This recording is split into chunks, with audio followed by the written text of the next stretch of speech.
اللهم صل على محمد وآل محمد. حسبنا الله ونعم الوكيل نعم المولى ونعم النصير. أعوذ بالله من الشيطان اللعين الرجيم. بسم الله الرحمن الرحيم. الحمد لله رب العالمين والصلاة والسلام على أشرف الأنبياء والمرسلين سيدنا ومولانا أبي القاسم محمد وعلى آله الطيبين الطاهرين المعصومين سيما بقية الله الأعظم روحي وأرواح العالمين له الفداء. رب اشرح لي صدري ويسر لي أمري واحلل عقدة من لساني يفقهوا قولي. Today's topic: the Shahadat, Martyrdom of Bibi Fatima alayhi salam. Today's topic is a serious topic that I want to go into objectively and try to speak about factually when we look at the history, because the Shahadat of Bibi Fatima and the events that we see around it are a crucial part of history, where things changed in history. Islam, that was in the time of the Prophet, the environment of Muslims in the time of the Prophet, it was an environment where everyone was hopeful, where everything was good, where everything was going upwards.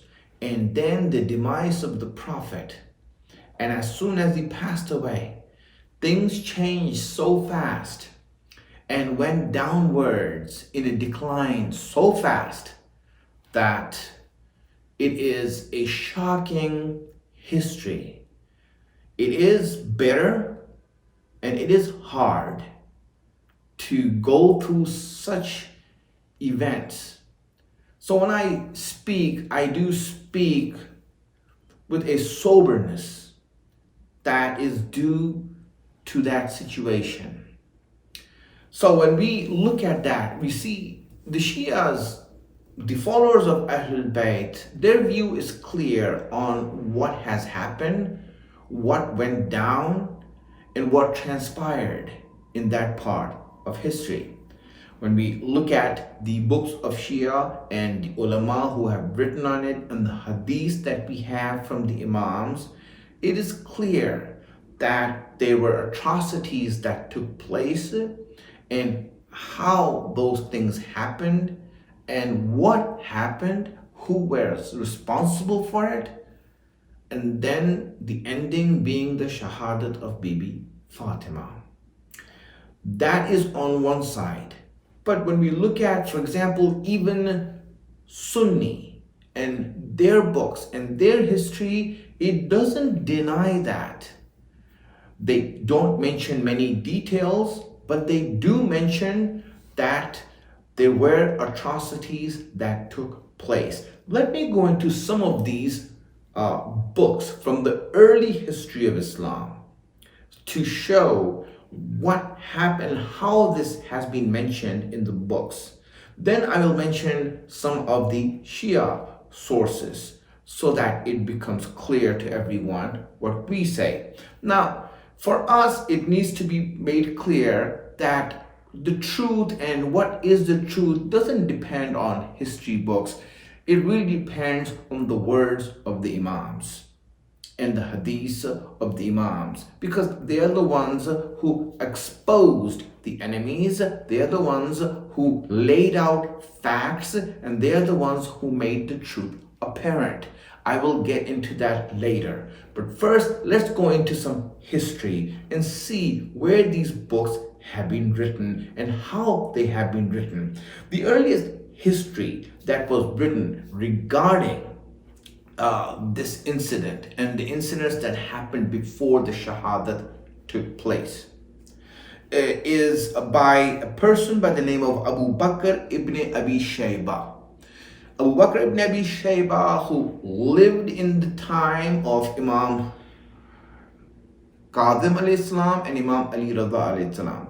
During that time he lived. He is the teacher, one of the teachers of Bukhari, the muhaddis and hadith writer, who is known amongst the Sunnis as the best hadith writer that they have. This person, Abu Bakr ibn Abi Shayba, is the teacher of that person, and he wrote hadith before Bukhari did. And so in his book that is called Musannaf, he writes about this incident this way. He says that when Abu Bakr heard about Ali not giving bay'at and allegiance, and that the followers of Ali, the close companions of Ali, have gathered in his house to discuss the situation, he told Umar to go and see what you can do. So Umar, he came to the house of Fatima and he threatened them that they have to come out and that they should come out. And there it is said, he doesn't mention in detail as to what happened and all that, but he said that if they don't come out, then he is going to kill them. So there, that one. Then you go to, for example, the second reference. This person by the name of Biladhari, who also lived in the same time, around that time, in his book Ansabul Ashraf, adds to that and says that he actually spoke to Bibi Fatima, because when he came to the house and threatened them, Bibi Fatima spoke to him, and he spoke to her and said, she told him, "Are you going to burn my house down?"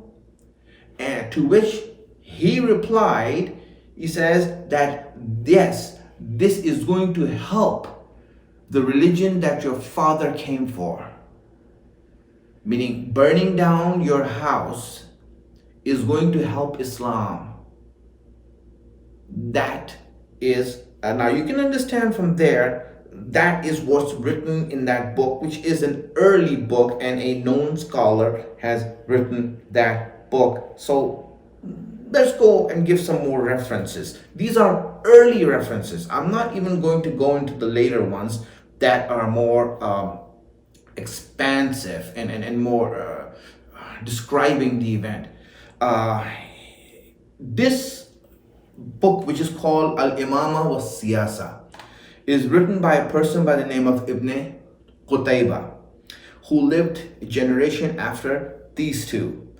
And he says that Umar came to the house of Fatima and he threatened them and said that we will burn down this house. And he says that someone asked him and said to him that the daughter of Rasulullah, Fatima, is in the house. Are you going to burn the house while she's in it? And to which Umar replied, it doesn't matter, so be it, let her burn also. In other words, this is something that he threatened. He made it clear that they said this. Now obviously the book doesn't go into detail as to what happened. It is just leaves that empty. It's like it's erased. Then after that, we see that he adds, the same author adds more to it in another chapter, and he says that Fatima cried out in a loud voice to the Prophet and said, "Ya Rasulullah, O Messenger of Allah, what are your followers doing to us? Look at the zulm and the wrong that they're doing to us." When she cried out like that, the author says that a lot of the people who came with Umar, their minds changed. They said that, listen, we don't want to be a part of this. And they went away. They left him and went away. But Umar insisted with the people that were still there. He says that I'm going to do what I have to do. So it is clear that the threat, and they came to the house, this is in the history of Islam. is in the history of Muslims in the early history. Now, as we go a little bit further in the history of Tabari, we see that Zubair, who was also a part in the house of Imam Ali, he said that when Umar came and threatened, Zubair came out with his sword drawn to fight Umar and those who came to the house of Fatima, to which he was overpowered. They took away his sword and they overwhelmed him. And so that's what he said. They assaulted him. They assaulted Zubair and they had him on the ground. So he couldn't do anything after that. So now you see, this is all these history books. Now again, these books are not going into the details as to what happened, because that would truly expose the wrong that was done. And they leave that because there's no way that they wanted to speak about it. Now, amongst the Sunnis, we see many of the Sunni scholars later on in reading the books and reading history have written down details as to what happened, including Ibn Abil Hadid. Ibn Abil Hadid, he is known for the sharh or explanation of Nahj al-Balagha that is regarded worldwide as the best explanation of Nahj al-Balagha that has been written. And he goes into detail as to what happened that coincides with the history that we have in our books. Now, our historians, for example, Shia historians, you see that this incident is described very much in detail in the history of Salim ibn Qais. He's a Shia historian who wrote, he's the earliest historian that we have. He wrote in his book regarding detail of how they entered the house and how Fatima was physically harmed and how the son that she had, Mohsin, that she was carrying, she lost. And he goes into those details. Now, this is history. Now, we are unanimous. Shias are unanimous throughout history about what happened because the Imams are clear on that. That's why it's important for us to see what happened in history of Islam and important things that have to deal with our faith. We have to see it through the eyes and the words of our Imams. And that's important, everyone, for us to know that. We don't just look at history books and decide there. We also look and see the truth of where the Imam stood and where we're going with that. So let me go into some of the hadiths of the Imams as they spoke about their mother and their grandmother in this manner.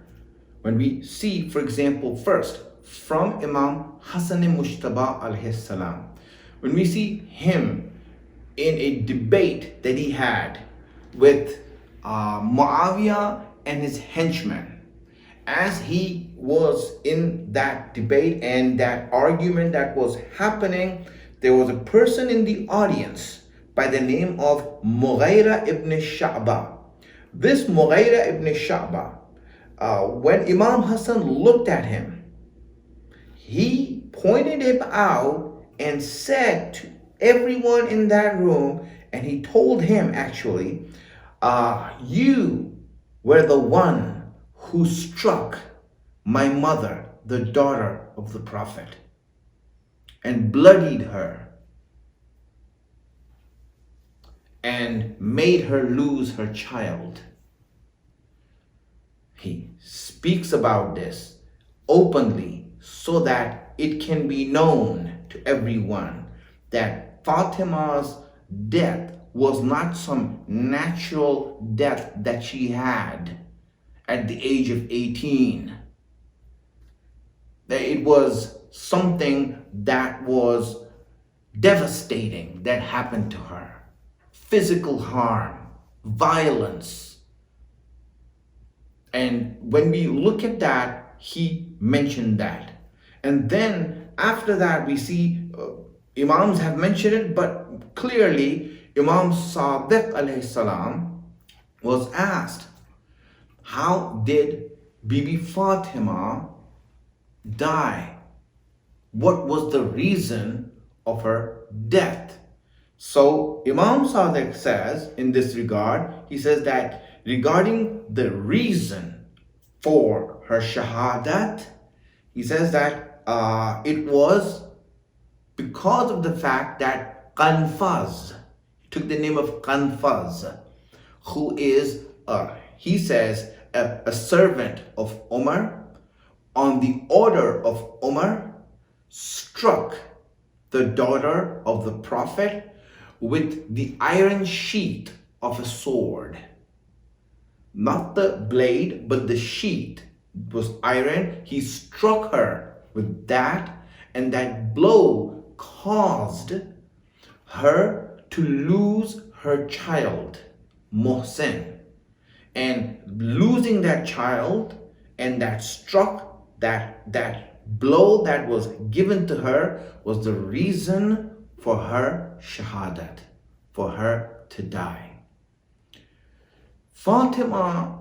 Bibi Fatima did not die a natural death, like is the notion of many Sunnis. They claim that she died a natural death because she cried for her father. Yes, she cried for her father, but she did not die because of that. In fact, we have hadith that says regarding the health and the strength, physical strength of Bibi Fatima, Rasulullah says that Allah has blessed my daughter with physical strength, that she has the strength of 2 women. So physically, we have hadith that says that she is strong, that she is healthy, and she is 18 years old. 18 years old is when you are at the prime of your health. There is no sickness in anywhere in hadith that has been found, or history that has been found that she is going through, or illness, or disease. So there's no proof of that. So she is healthy. And crying for her father is not going to make her die. So this, as Imam Sadiq says, this violent blow and this attack on her, this assault on her that happened led to her death. Imam Musa-e-Kadhim alayhi salam says in so many hadiths, not just one place, but there's so many books regarding this hadith. It has come so many places that inna Fatima Zahra Siddiqatun wa Shahida, that Fatima is both Siddiq and she is a martyr. She is surely martyred in the way of Allah. So Shahida is mentioned by Imam Musa-e-Kadhim alayhi salam. For the Shias, since the beginning of our history as it happened, and the fact that her death and her martyrdom, shahadat, was so difficult, and in such difficult circumstances, it has been a sore point for all the Imams after that, and also the followers of the Imams. For them, she was martyred, and her grave missing and not visible and not known is itself the tragedy that we need to remind everyone of, is that if everything was all right and as she died a natural death, then where is her grave? Why did she give the will to hide her grave and not show it to anyone? What was the reason behind that? Because yes, many people, it was against their interest that they informed Fatima and what happened about her. In fact, these hadiths or these sayings are found in books of history as to what Abu Bakr had said. Abdurrahman ibn Auf went to Abu Bakr on his deathbed, and Abu Bakr was saying, I wish that I could take back 3 things. I wish I could take back 3 things. And he was crying for it. He knew, and he was crying, and he was in fear. He says, what are those 3 things that you want to take back? He says, I wish that I could take back what I did to Fatima. He said that, but it's too late. It's too late. And that is why it's important for us that the subject, sensitive it is, and it is sober, and it needs to be talked about in a sober way so that it can be made clear. For our children, it has to be made clear that how our mother has been killed and the atrocity that had been done to her. And that was the crucial point in our history that everything changed. And if Karbala happened, according to our hadith, it is because of what happened to Bibi Fatima's house first. The house of Ahlulbait was burned in Medina, was raided in Medina before it was burned and raided in Karbala. So with that, we should end that and pray to Allah subhanahu wa ta'ala that Allah opens the eyes of those who are blind so that they can see the truth, and that He keeps us firm on the path of Fatima and her children. وآخر الدعوانا أن الحمد لله رب العالمين. اللهم صل على محمد وآله